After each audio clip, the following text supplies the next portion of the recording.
Hello friends, कैसे हैं आप सारे। आप लोगों को लगता होगा कि आजकल जो मैं टॉपिक बना रही हूँ, love marriage versus arrange marriage, काफ़ी पुराना हो चुका है और अब इसका कोई भी किसी भी तरह का इस पर कोई बात कहना बेकार है। लेकिन ऐसा नहीं है। हम ऑलवेज गलती पे गलती करते हैं और बाद में ये कह देते हैं कि उसकी वजह से ये हो गया, उसकी वजह से ये हो गया।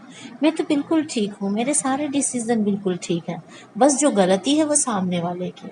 सपोज करिए कि आपने अगर अरेंज मैरिज किया है और लड़का अच्छा नहीं है, आपके साथ नहीं बन रही, तो आप तुरंत क्या बोलते हो कि उस सिचुएशन को संभालने की कोशिश नहीं करते हो। उसकी जगह क्या कहते हो कि अरे पेरेंट्स ने देखा था तो ऐसा कर दिया, पेरेंट्स ने ये नहीं देखा, पेरेंट्स ने वो नहीं देखा। अच्छा, जब लव मैरिज करते हो तब भी एक चीज़ आती है, तब आप बोलते हो कि अरे मेरे को क्या पता था, ऐसा हो गया, इससे तो अच्छा पेरेंट्स का मान लेते। तो अब देखिए, हर केस में आप खुद पर उस चीज़ का ब्लेम लेते ही नहीं हो, ऑलवेज ये शो करते हो कि नहीं, गलती किसी दूसरे की है। ऐसा क्यों? अगर आपने लव मैरिज किया है तो उसे निभाने के लिए किया है ना कि उसमें प्रॉब्लम्स निकालने के लिए किया। थोड़ा सा झुकिए, थोड़ा सा एडजस्ट कीजिए, थोड़ा सा कंप्रोमाइज़ कीजिए ताकि लाइफ आगे बढ़े ना। उसमें किसी को ब्लेम करने की ज़रूरत नहीं है। अक्सर आप देखिएगा, किसी भी डाइवोर्सी केस को ले लें या किसी भी तरह से सेपरेट हुए पर्सन को आप ले लेना, तो एक ही चीज़ आपके सामने आएगी। वो यही कहेगा, यार वो ऐसा था तो मैंने ऐसा कर दिया, ये ऐसा था।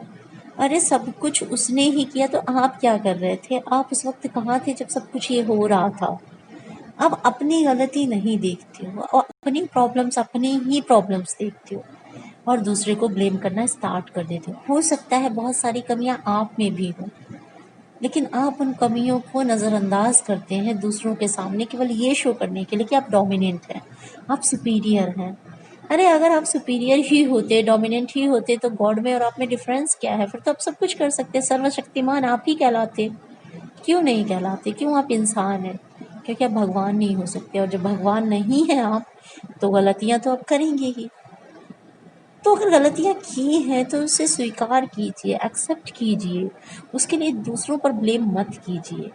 इसलिए दोस्तों, ये लव मैरिज, अरेंज मैरिज कहने के लिए तो अलग टॉपिक है, लेकिन दोनों में मैरिज वर्ड एक मेन है। मैरिज क्यों मेन है? क्योंकि आप चाहे लव से जाके किसी के घर में रहें, आप अरेंज करके किसी के घर में रहें, सामंजस्य आपको ही बिठाना है।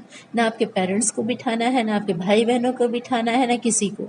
चाहे लड़की हो चाहे लड़का हो, एडजस्ट उन दोनों को ही करना होता है। इसलिए जब भी ऐसा कोई काम करे तो ब्लेम बाद में सोचें, अपनी गलतियाँ, अपनी मिस्टेक, अपनी फॉल्ट्स देखें, और जहाँ भी आपको लग रहा है कि आपसे गलती हुआ है, कंप्रोमाइज़ कीजिए, एक्सेप्ट कीजिए, अपनी फॉल्ट के लिए दूसरों को सॉरी बोला कहना सीखिए। उससे आप घट नहीं जाएंगे, आपका एटीट्यूड कम नहीं हो जाएगा, आपका सेल्फ रिस्पेक्ट चला नहीं जाएगा। लेकिन हमारे समाज की सबसे बड़ी विडंबना यही है कि हम अपनी गलतियाँ दूसरों पर थोपते हैं। हम अपनी गलतियों को ऑलवेज ये कह के छोड़ देते हैं कि मुझे उस वक्त ये पता नहीं था, मैं डिस्टर्ब था, मैं ऐसा नहीं जानता था। आप कब जानोगे? अगर आप 10 साल के हैं, 20 साल के, शादी के लिए एडल्ट, फीमेल का एज आपको पता है 18, मेल का 21। अगर आप 21 के बाद आपकी शादी हुई, इट मीन्स आप शादी के लायक थे, आपसे गलतियाँ नहीं हुई। अगर आप आगे चल के आप 30-40 की एज में जाकर किसी दूसरे को ब्लेम कर रहे, तो आप क्या कर रहे थे? रियलाइज़ कीजिए ना, गलती आपकी है, अपनी गलती है। इसलिए प्लीज़, अरेंज और लव मैरिज को बदनाम कभी कोई मत करो, क्योंकि गलती किसी से भी होती है।